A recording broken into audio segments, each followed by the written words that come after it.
Amados hermanos de la Iglesia Bautista Sion, estoy en esta noche, gracias al Señor, de nuevo con ustedes y mucho mejor. Esperamos pronto que podamos estar allá presencialmente en nuestro templo. Por ahora, pues, estamos aquí en casita, compartiendo con ustedes la palabra, gozándome en el saber que ustedes están escuchando desde casa, muchos de ustedes, y que están siendo edificados, porque eso es lo importante, ser edificados. La semana pasada estuve hablando de un pasaje maravilloso que está en Habacuc, capítulo 3. Si alguno no tuvo tiempo de llegar o no lo escuchó, por favor les ruego que busquen en su Biblia, en el Antiguo Testamento, el profeta Habacuc, y que estudie esa oración tan hermosísima que está en el capítulo 3, que dice: aunque la higuera no florezca, ni en las vides haya fruto, aunque falte el producto del olivo, los labrados no den mantenimiento, las vacas sean quitadas de los corrales, en fin, toda esa visión de angustia y de destrucción. Él decía que con todo él se gozaba en el Señor Dios de su salvación. Así que ese fue el mensaje de la semana pasada. En esta noche quiero primero saludarles, ¿verdad? Estar con ustedes, gozándome de nuevo, como estábamos antes, aunque quizás en el templo pues había muchos menos, según lo que estuve viendo, había 300 repeticiones del estudio el miércoles, pero no era así en el templo. Así que agradecido al Señor de que podemos llegar a tantas personas. En esta noche traigo un tema, que es un tema conocido por el texto. Hay un solo texto que dice ese tema. Pero es que ese texto ha sido predicado, enseñado, hablado, amonestado, recordado a través de los siglos. Y estoy conectando en esta noche la vida misionera del primer siglo con la extensión del Evangelio a través de las naciones.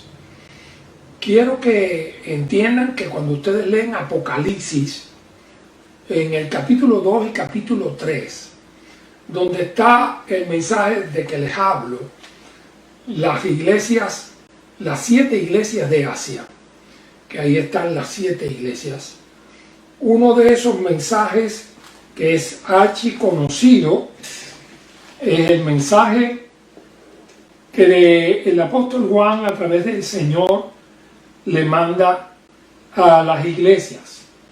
Quiero leérselo en este momento y después oraremos y haremos las otras cosas que vienen después. Dice el mensaje a las 7 iglesias, el mensaje a Éfeso, Apocalipsis capítulo 2. Escribe al ángel de la iglesia en Éfeso, el que tiene las 7 estrellas en su diestra, el que anda en medio de los 7 candeleros de oro, dice esto. Recuérdense que esta definición de los candeleros y todo esto fue la presentación que está en el capítulo 1 de Apocalipsis.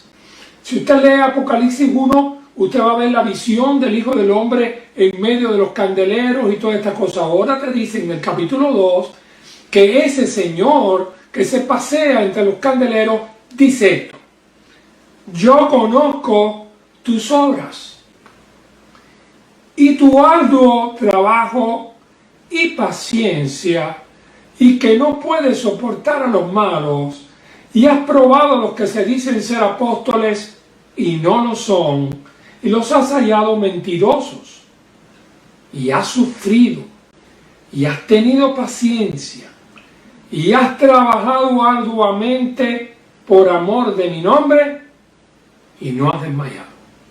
Quizás algunos se encuentren en esa lista de historia, de sufrimiento y de lucha por el Señor. Pero en este caso el Señor tenía algo negativo. Dice, pero tengo contra ti que has dejado tu primer amor. Era lo único. Todo lo demás estaba bien, era una historia de sufrimiento, sacrificio, amor. Pero había una cosa. Pero tengo contra ti que has dejado tu primer amor. Y ahora el Señor desencadena pues un llamamiento. Recuerda por tanto de donde has caído y arrepiéntete y haz las primeras obras, pues si no, vendré pronto a ti y quitaré tu candelero de su lugar si no te hubieses arrepentido. Es bien fuerte la amonestación que el Señor le hace a Éfeso a través del apóstol Juan, que por cierto fue más de 20 y pico de años pastor de Éfeso. Pero tienen esto que aborrece las obras de los nicolaitas, otra de las cosas buenas, las cuales yo también aborrezco. Los nicolaitas eran los que decían que total, la carne y el espíritu es la misma cosa, no importaba. Eran diferentes, entonces lo que tú hacías con la carne pues no te alteraba el espíritu. Una cosa de esas de las que el apóstol Pablo tuvo que enfrentar, igual, ideas gnósticas, ideas. El que tiene oído, oiga. Que tiene oído, oiga. Que tiene oído y no oye. Lo que el Espíritu, no es el Señor, no es Juan, no es Pablo, es el mismo Espíritu Santo, con mayúscula, para que nadie se equivoque. El que tiene oído, oiga lo que el Espíritu dice a las iglesias. Al que venciere, porque siempre hay algo que vencer. Ustedes van a ver en todos estos llamados que hay que enfrentar las dificultades que a veces están en uno mismo, en la misma iglesia. Para poder salir adelante tienen que pasar por encima de esas cosas.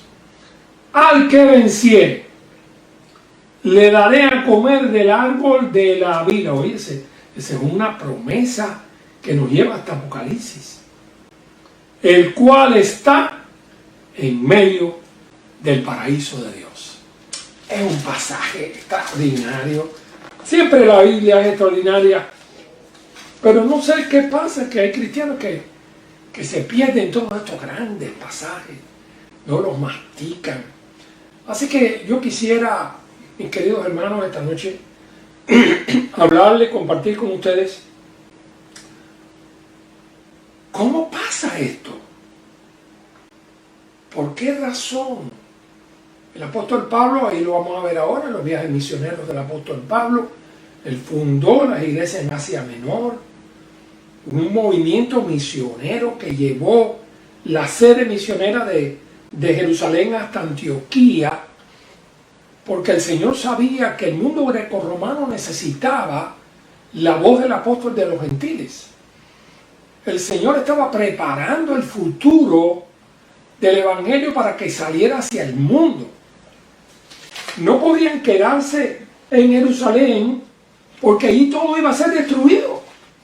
Nadie sabía nada, pero las tropas de Vespasiano y de Tito, hijo y padre, Vespasiano llegó a ser uno de los emperadores romanos, en el año 70 arrasaron Jerusalén, mataron a miles para ponerle a los judíos en su puesto. Estaba un poco pasado. Dicen los historiadores que como el Señor en Mateo 24 había dicho que cuando ustedes vean a Jerusalén rodeada de tropas, huyan a los montes, según el pasaje en Lucas, lo van a encontrar ahí. Dice que había una pequeña ciudad del lado del Mar Muerto, en la Petra. Dice que muchos cristianos huyeron hacia allá.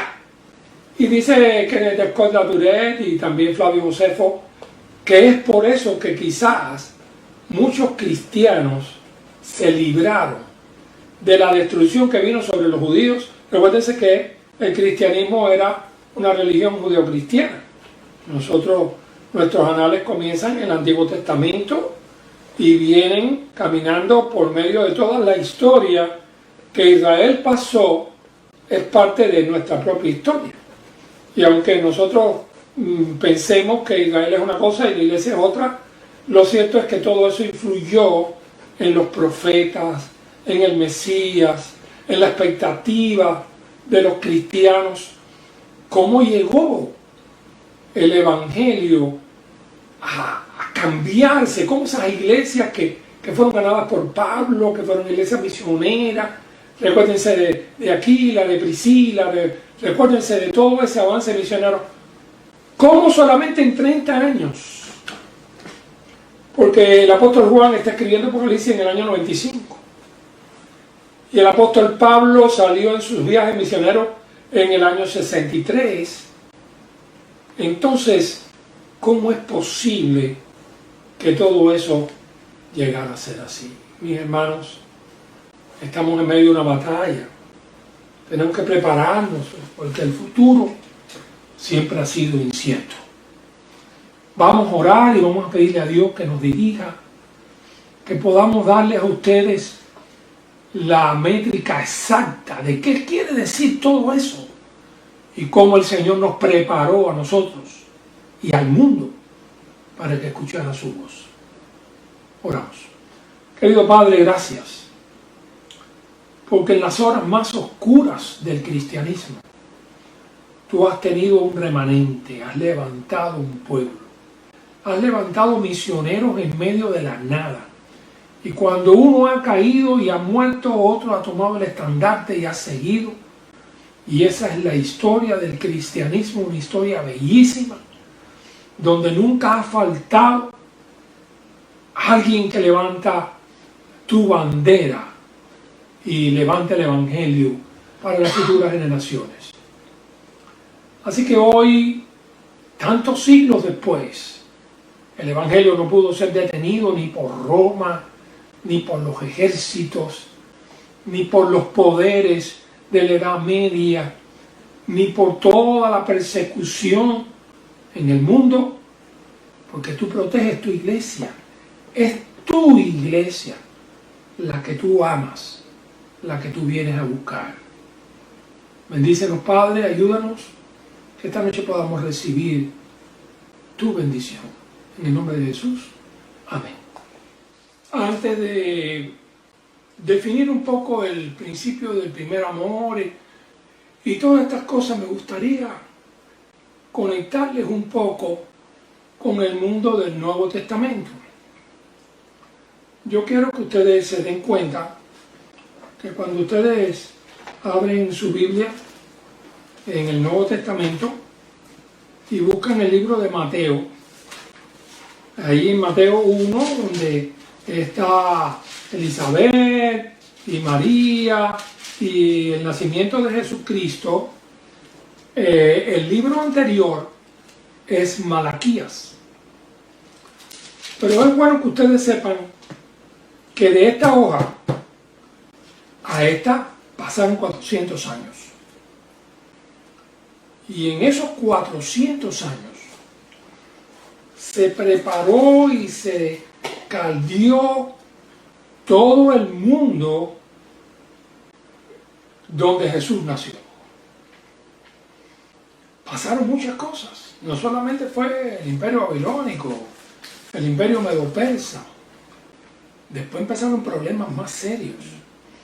Cuando ellos salen de su tierra en Babilonia y llegan a su tierra, a Jerusalén, y construyen y todas estas cosas, estamos hablando del profeta Ageo, Zacarías. Pero después de eso, y después de Malaquías, vino el imperio griego. Y el imperio griego con Alejandro el Grande trajo algo que hasta este momento no había habido.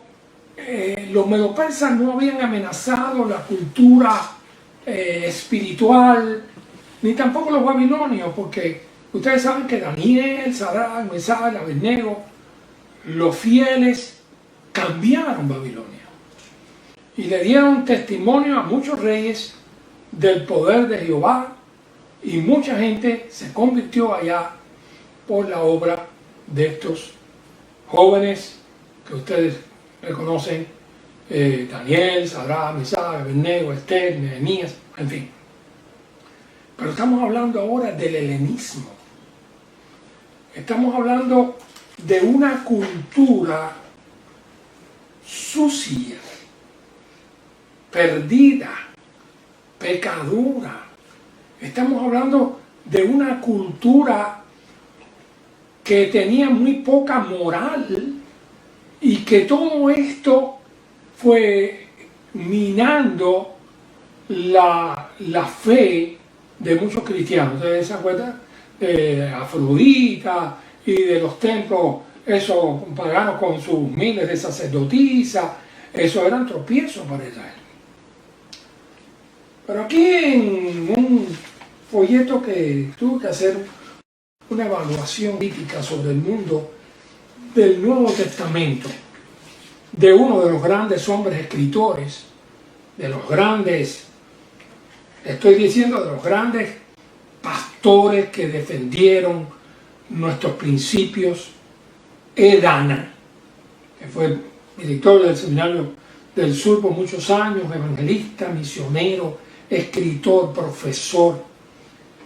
Dice Dana, hablando de su libro El mundo del Nuevo Testamento, él dice: el lector descubrirá desde temprano que la apología pastoral no puede estar exenta del investigador, porque vivía en un mundo donde se estaba perdiendo el candor de la fe. La revelación de Dios más el factor humano dieron origen al devenir de la historia. Pero el Evangelio nació, creció, se multiplicó en medio de grandes divisiones, el judaísmo y el helenismo. El judaísmo la cruzará con otras tierras, con otras literaturas, el imperio egipcio, sirio, medo-persa, babilónico, griego, romano. Pero esa cultura judía fue penetrada por el enemigo. Y piensen en el helenismo como los conceptos griegos. Vaya, háganse cargo que estamos hablando del modernismo. Piensen en un cristianismo que piensa en las cosas modernas y que quiere cambiarlo todo, y que cuando llegan las nuevas ideas se lanza en brazos de esas nuevas ideas. Tan malo fue el helenismo que vino con algunos judíos sin principio, especialmente en la época de los asmoneos, después que ya echaron fuera a Antíoco Epifanes y todas estas cosas, porque eso minó la fe judía. Déjeme decirle que los sirios fueron la gente más mala y más perseguidora de los judíos. Estoy hablando después de los griegos. El imperio griego se dividió en 4. El imperio griego en Egipto fue bueno, porque fueron los Ptolomeos que tradujeron y hicieron la Septuaginta en el tiempo que Jesús nació. Ya la versión de los 70 se había hecho en Egipto, quiere decir que hubo algo positivo. Pero en Siria, el famoso rey Antíoco Epifanes era enemigo de la fe judía. Persiguió de tal manera a los judíos que prohibió la circuncisión de los niños, prohibió el tener una copia de las escrituras del Antiguo Testamento, prohibió el culto, puso imágenes en el templo, hizo un estadio en Jerusalén donde los hombres corrían desnudos, y donde esto era para echar a perder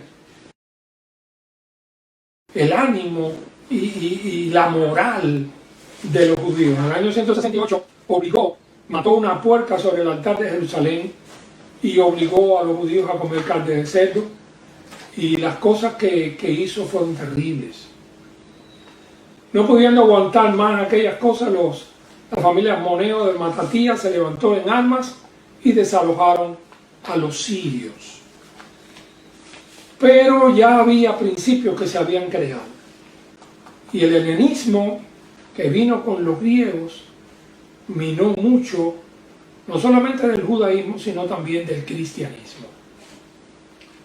Cuando estamos mirando las iglesias, ya en el año 95, nos vamos a dar cuenta de la influencia que ha habido sobre las iglesias de sentimientos que no eran ortodoxos, de fe que estaba ligada con otras cosas. Cuando usted lee ahí, se va a dar cuenta de que esas iglesias, muchas de ellas estaban ligadas. Bueno, había dos solamente que estaban fieles, que eran Esmirna y Filadelfia.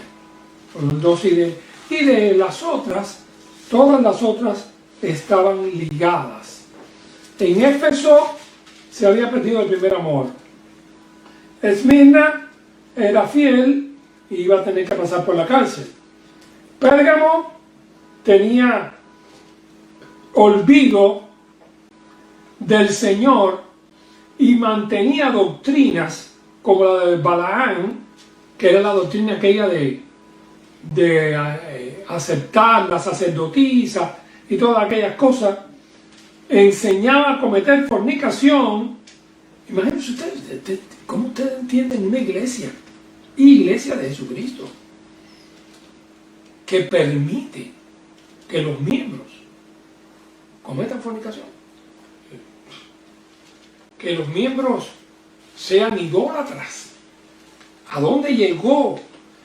La muerte del apóstol Pablo se supone que fue entre 64 y 68, y la de Pedro se supone que él estuvo 2 veces en cautiverio. Del segundo cautiverio parece que salió, escribió la epístola de Timoteo, y es posible que su obra póstuma haya sido Hebreos, ayudado por su gran amanuense Lucas, que fue también el que escribió Hechos. Pero cuando Pedro muere y Pablo mueren, aquellas iglesias se quedaron sin sus líderes. Y aunque Timoteo y otros asumieron la dirección, la historia dice que el mismo apóstol Juan, todos estos se mudaron, todos ellos se tuvieron que mudar. En Palestina las cosas que pasaron y la persecución fue tan grande. En el año 70, después de la destrucción de Jerusalén, el templo, un grupo se refugió en una fortaleza al norte de Jerusalén, por ahí arriba. Pero en el año 135 fue sofocada, tomada, destruida. Mataron a miles sobre el muro de Jerusalén y expulsaron, el Imperio Romano expulsó para siempre fuera de Jerusalén a los judíos, año 135 de nuestra era. Ya estaba preparada la comunidad del Qumran, muchos se escondieron en cuevas, fueron perseguidos y pudieron vivir, y muchos de todas esas publicaciones y todas esas cosas se mantuvieron debido a que fueron protegidas por toda esta gente. Pero imagínense qué hubiera pasado si el cristianismo hubiese seguido en Jerusalén. Hubiese sido destruido, no hubiese quedado nadie, y el Señor preparó a Pablo para que fuera el apóstol de los gentiles y cumpliera un ministerio especial con ellos. Es por eso que quizás nadie entienda el paternalismo, qué bueno que se hubiera quedado en Jerusalén con los apóstoles, dando testimonio, pero te enviaré lejos, dijo el Señor. El Señor sabía lo que hacía. Por cierto, quiero recordarles una cosa muy bella, y es que estaba preparándolo en estos días y me encantó. En Romanos, al final de Romanos, hay un pasaje cuando Pablo, en sus intenciones misioneras, le dice a los romanos: ¿saben qué? Que yo voy a pasar por ahí un día y voy a ir hasta España. Y cuando yo vaya a España, yo lo voy a ver, pero yo quiero ir a España. Estoy buscando aquí en Romanos capítulo 15, versículo 24. Ahora, no teniendo más campo en estas regiones, deseando desde hace muchos años ir a vosotros, porque él no fue el que fundó la iglesia de Roma. Recuérdense que la iglesia de Roma se fundó con los que fueron a Pentecostés. Todo parece indicar que por eso decían que fue Pedro, porque Pedro fue el que predicó en Pentecostés. Y él quería ir también allá algún día. Dice: cuando vaya a España, iré a vosotros, porque espero veros al pasar y ser encaminado allá por vosotros una vez que haya gozado con vosotros. Mas ahora voy a Jerusalén para ministrar a los santos, porque Macedonia y Acaya tuvieron que hacer bien una ofrenda. Y vuelve a repetir en el 28: así que cuando haya concluido esto y le haya entregado este fruto, pasaré entre vosotros rumbo a España. Hermano, qué maravilla. Cuando estábamos estudiando hace poco la obra bautista en América Latina, estábamos viendo cómo el Señor, porque después dice la tradición española que Pablo sí llegó allá, que predicó. Recuérdense que hubo dos frailes que fueron importantísimos en la Edad Media, fueron los que escribieron Casiodoro de Reina y Cipriano de Valera. Escribieron la Biblia que nosotros tenemos en español, y dice la tradición española que sí, que Pablo llegó allá y predicó en España. Lo cierto es que el corazón de Dios estuvo lejos, no solamente en los gentiles de allá, sino en los gentiles de acá. Pensó en nosotros, pensó en Cuba, pensó en Latinoamérica, pensó en la obra en español.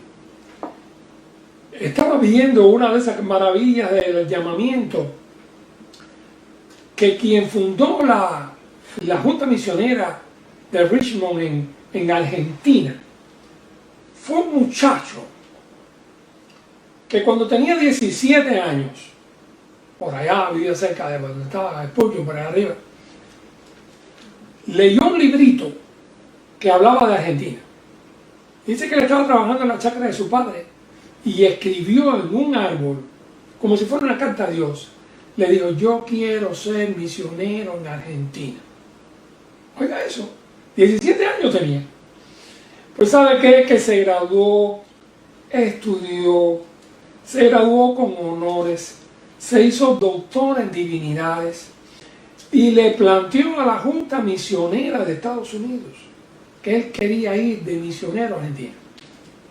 El secretario de aquella época le dijo: hermano Elder, lamentamos mucho, no tenemos en este momento ni el presupuesto ni el plan de ir allá. Mire, le recomiendo que vaya allá para la India. Y él reunió a los amigos suyos, junto con otro que se llamaba Hal de apellido, y prepararon una ofrenda y recogieron $1,000 o 1,000 y prepararon el dinerito. Y aquí está el dinero, y la Convención del Sur, viendo el afán de estos muchachos y de este entusiasmo misionero, apoyó la obra, y él fue a Argentina. De ahí de Argentina saltó la obra a Uruguay, saltó la obra a muchos lugares. Hermano, la maravilla de lo que hace Dios cuando uno tiene el corazón lleno de amor. Por eso es tan terrible perder el amor.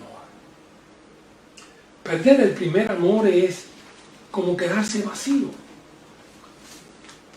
Y aquí escribía, ¿qué es el primer amor? Según la Biblia es un texto único que se encuentra en Apocalipsis 2:4. Hay muchos elogios a estos cristianos de Éfeso y dice muchas virtudes, que si uno se pone a escuchar las virtudes nada más, hace lo que dice el dicho, se sienta en los laureles, es decir, los triunfos, la gloria, la memoria. Lo malo que hiciste ayer, pero que ya no haces hoy, es fruto del arrepentimiento y de la obra del Espíritu Santo en tu vida. Lo bueno que hiciste ayer y que ya no haces hoy es el pecado que ha menguado tus principios y tu vida cristiana. No importa, llámale lo que tú quieras, di que estás a millón, que estás desrayado, que este mundo moderno es un problema, que tienes que salir a buscar el cloro para echarle a la piscina, porque si no vienen los mosquitos y te ponen una multa. Cualquier cosa que se te pueda ocurrir. Casi siempre los grandes luchadores, sus enemigos más acérrimos, han sido aquellos que están cercanos a ellos. No han sido sus enemigos, los enemigos se saben, me matan, no. Pero a veces cuando alguien que nos quiere, cuando alguien nos pasa la mano, cuando alguien te dice no tienes que ser tan santo, no hay que ser tan consagrado, no ves a nadie que haga eso. ¿Por qué tienes que ser distinto? Ni el pastor tiene tanta pasión. Mira a los diáconos, mira, ese mira. Es una mira satánica, hermano. Te están tratando de quitar el fuego. Y si te quitan el fuego, no sé qué va a pasar en el futuro, porque alguien tiene que tener fuego.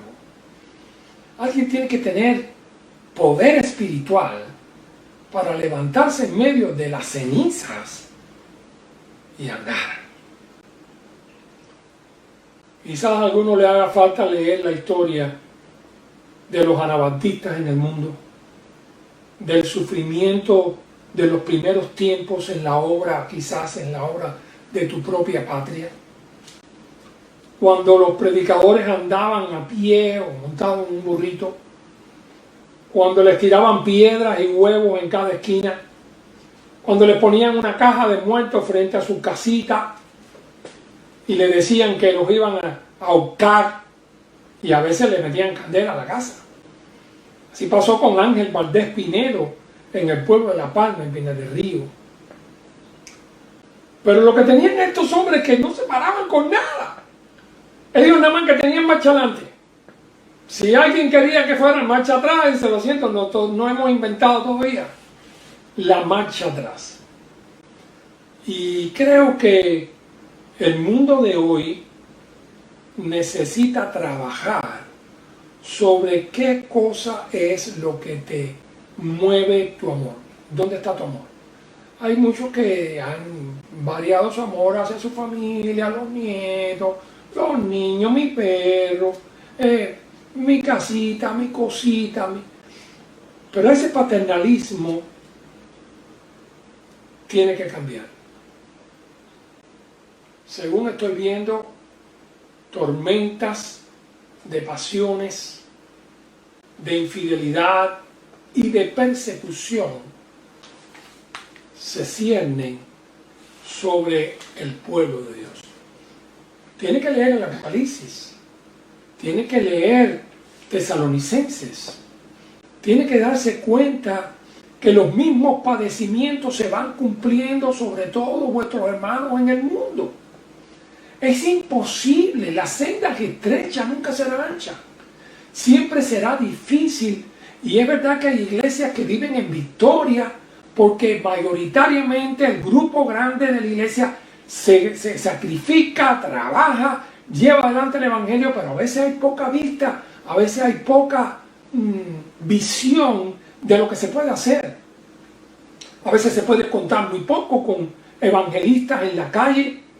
A veces hay quien se sienta en la puerta de su casa, ve pasar el vecino y le dice, Dios te bendiga. Eso es muy bueno, eso es buenísimo, Dios te bendiga. Pero mejor es, ven acá, mira, léete esto para que Dios te bendiga. Y es un tratado que lo puede bendecir. Tu bendición pues, es una maravilla. Pero si leen un tratado, puede pasarle como la familia de un pastor que conocí en Pinal del Río, que los viejitos pasaban por frente a una familia y un día le regalaron un favor. ¿Y ustedes a dónde van a la iglesia? Mire, le vamos a regalar un tratadito. Y la semana siguiente, nosotros queremos ir con ustedes. El hijo de ellos llegó a ser pastor. Y así una larga familia de cristianos se levantó. Pero hay que mover la lengua, hay que amar y hay que dar. Hay que servir. Cuando usted da un tratado, usted le está dando una oportunidad de salvación. No a una persona. No. Le está dando una oportunidad de salvación a muchas personas. Esa persona que usted le da el tratado puede irse para su casa, poner el tratado arriba de la mesa, mirar la espalda e irse. Y atrás venir un hijo, coger el tratado y decir esto cosa, tirarlo para allá. Pero atrás viene la esposa, lo coge, dame leerlo. Y así empieza el tratado a dar tratados. Y puede lograr que el Evangelio de Jesucristo nazca en alguna vida. Lo que usted no puede hacer es quedarse con la luz. Lo que usted no puede hacer es callar. Lo que usted no puede hacer es guardarse el amor. El amor no se guarda, el amor se proclama.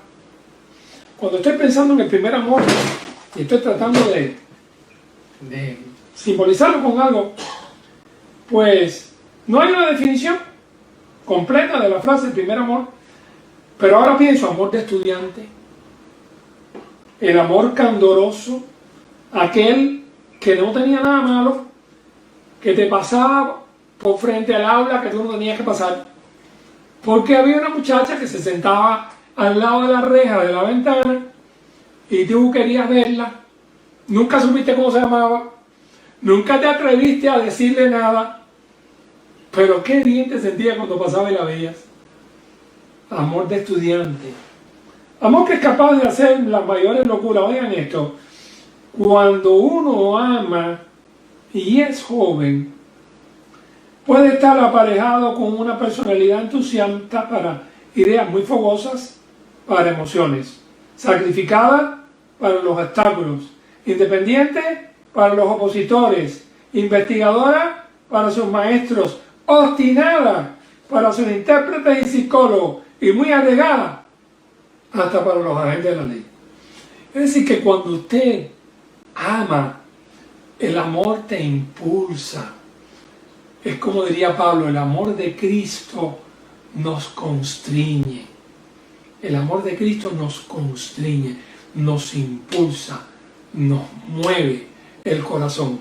Cuando Policarpo tenía 86 años, le amenazaron que lo matarían, lo quemarían en una silla ardiente si no negaba a Jesús.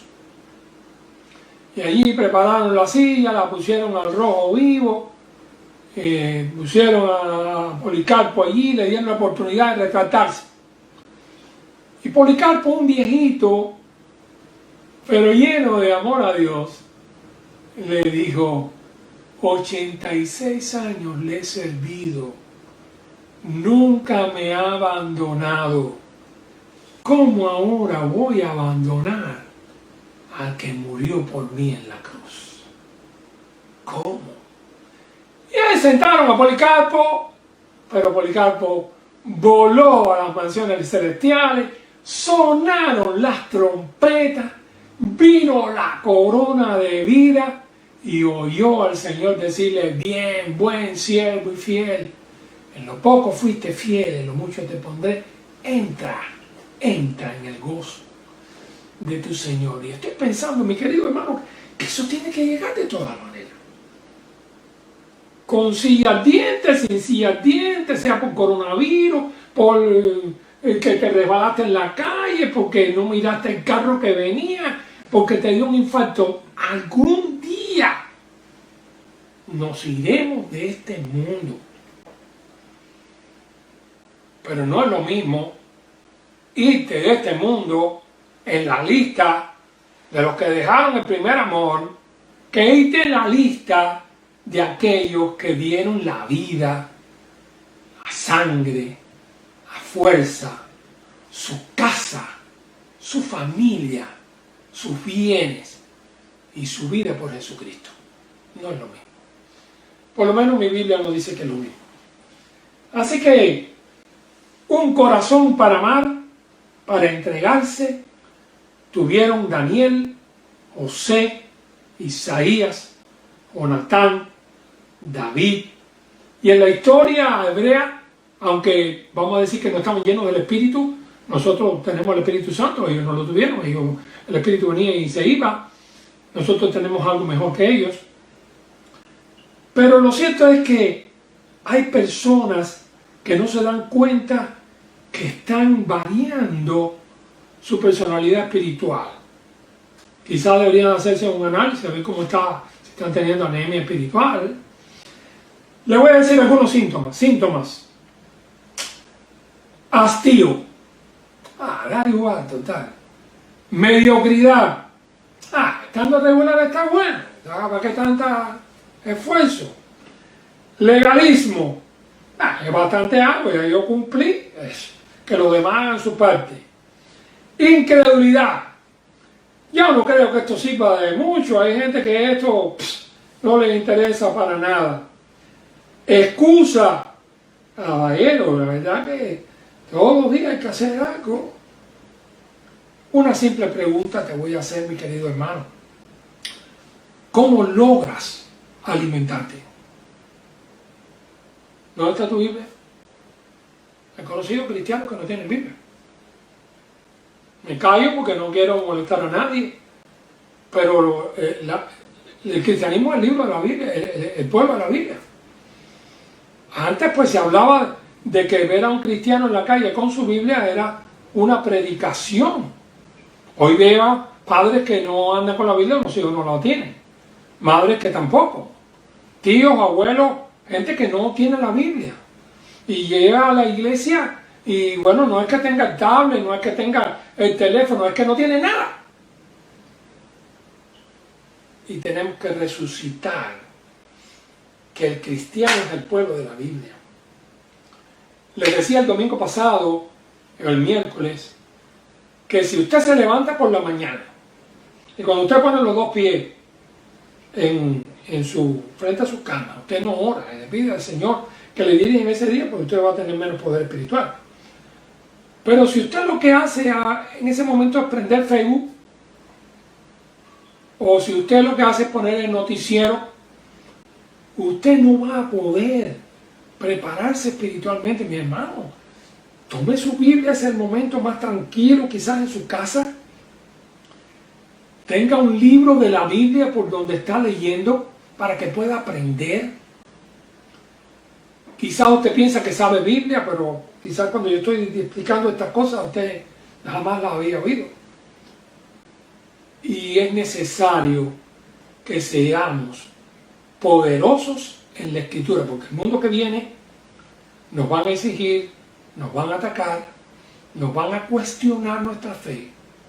Y nosotros tenemos que estar firmes y constantes, sabiendo que el poder de la palabra es el que puede convencer a la gente.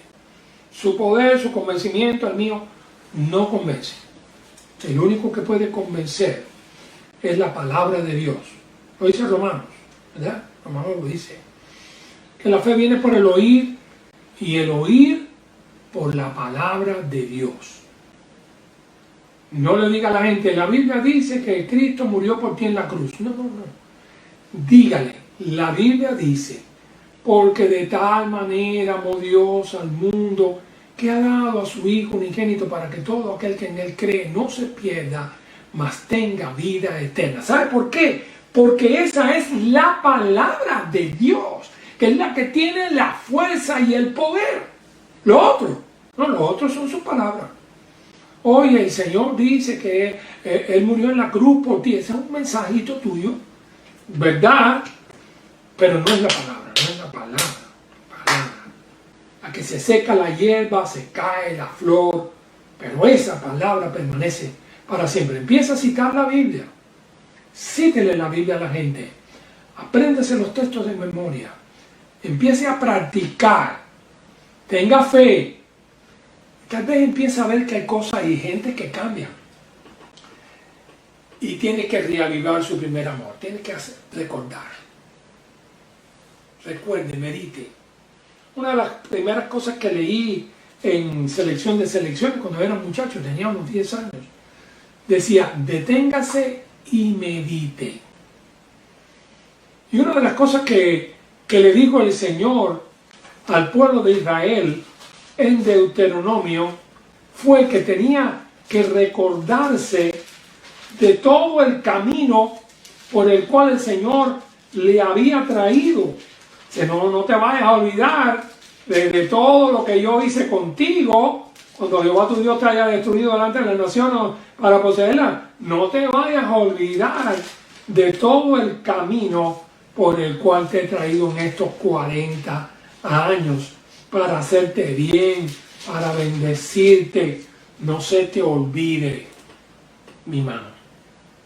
El Salmo 103 dice, bendice alma mía a Jehová y bendiga todo mi ser su santo nombre. Bendice alma mía a Jehová. ¿Y qué? No olvides ninguno de sus beneficios. Yo estoy seguro que si usted se sienta tranquilo y se pone a recordar todas las cosas que Dios ha hecho con usted desde que usted le conoció, años atrás, la misericordia de Dios con usted, quizás cuando era una persona muy pobre, cuando quizás no tenía absolutamente nada, cuando quizás fue perseguido por su fe, cuando quizás tuvo situaciones adversas que tuvo que clamar a Dios. Querido hermano, nunca olvides. Cuando miro el apóstol Pablo y sus viajes misioneros, me doy cuenta que cumplió propósitos y planes divinos que él no podía ni siquiera pensar. Cuando Juan Marcos volvió para atrás porque se asustó y volvió para atrás, bueno, Dios permitió todo eso porque después entonces Bernabé se fue con Marcos y Pablo se fue con Silas. Hubo dos parejas misioneras en vez de una.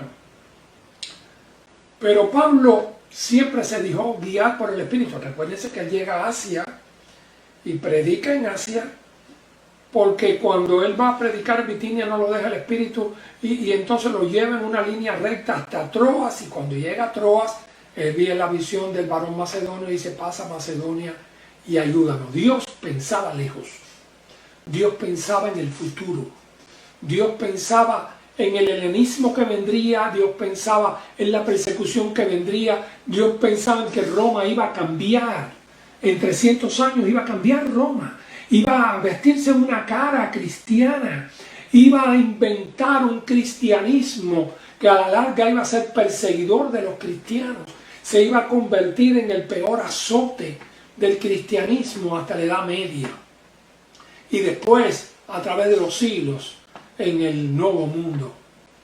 Querido hermano, Dios te está usando en este momento. Quizás ni sabes, quizás ni te imaginas de que esa persona que te presentó en esta semana, que la conociste, quizás esa persona está ligada al futuro del Evangelio en tu vida. Tienes que llevar un récord de esas personas, tienes que tratar de ver si le hablaste a alguien del Evangelio, tienes que recordarte a los que invitaste y llevaste a la iglesia. Tienes que renovarte. No permitas que el frío de esta época te limite y te tire a un rincón como un trasto. No. El mundo que estamos rodeados es un mundo activo, un mundo que grita, un mundo que pelea, un mundo que defiende lo que ellos creen que son sus criterios. Pues nosotros como cristianos, como hijos de Dios, tenemos que tener más pasión, porque esa pasión viene del Espíritu de Dios. Y el Espíritu de Dios es eterno.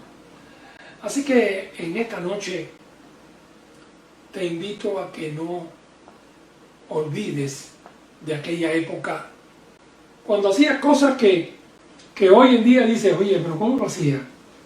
Y iba a la iglesia y venía del trabajo y corría para la obra sin bañarme porque no me daba tiempo.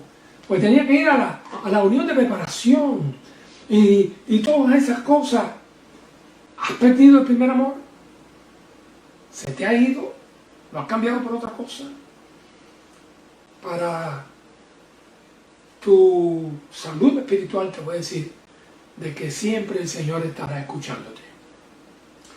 Si le dices, aquí hay una invitación.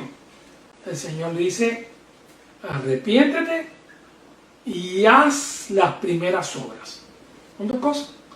Pide perdón al Señor, Señor, perdóname, ya que no sé ni cómo he llegado hasta aquí. Y ayúdame a recobrar ese cristiana que ha habido en mí toda la vida, que ha servido de inspiración, que ha ayudado y que ha sido de bendición para otros. Díselo a Dios. El Señor es perdonador, es amoroso. Cuando está eso escrito ahí es porque te está dando oportunidad. Me está dando oportunidad. Cuando me lo puso en el corazón es porque te está dando oportunidad. Cuando te puso a escucharlo es también porque te está dando oportunidad. El Señor quiere un avivamiento. Es necesario un avivamiento espiritual. Los malos a veces andan en avivamiento. Pues hace falta un avivamiento del Espíritu que toque el corazón de la gente, donde hay un despertamiento al estilo de los despertamientos de Moody, de Whitefield, de aquellas épocas que echaron hacia atrás al liberalismo que surgía en este país. Que Dios te bendiga, es mi deseo en oración, que ese poder del Espíritu de Dios que Cristo prometió a los suyos, recibiréis poder cuando haya venido sobre vosotros el Espíritu Santo y me seréis testigos. Poder, me seréis testigos. Poder, me seréis testigos. Así que sed llenos del Espíritu, decía Pablo, y yo te invito en esta noche, no a que hagas una oración ni más nada, no hagas una oración y ya. Cambia las cosas. Habla con Él. Ponte cerca de Él. Dile, Señor, yo quiero restaurar mi vida espiritual, añoro la época en que te servía de todo corazón y me parecía poco lo que hacía. Yo quiero que alguien sea emocionado, bendecido, impulsado y entrenado por mí. Quiero dejar a alguien en mi puesto. Y el Señor te va a bendecir. Oramos, querido Dios, ayúdanos. Sin ti nada podemos hacer. Tú eres la fuente de nuestro poder, la fuente de nuestra paz, la fuente de nuestra dignidad espiritual.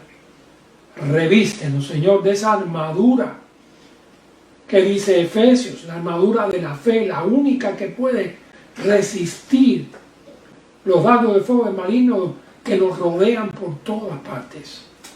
Líbranos del poder del mundo, de este mundo que es el mismo mundo, aquel que amenazó al cristianismo.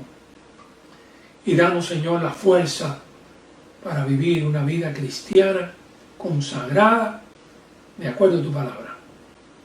Te lo pido dándote gracias por nuestra iglesiación, dándote gracias por todos los hermanos que han sido fieles y han orado y han intercedido ante el trono por nosotros. Bendícelos y págaselos con toda tu bendición. En el nombre de Jesús. Amén.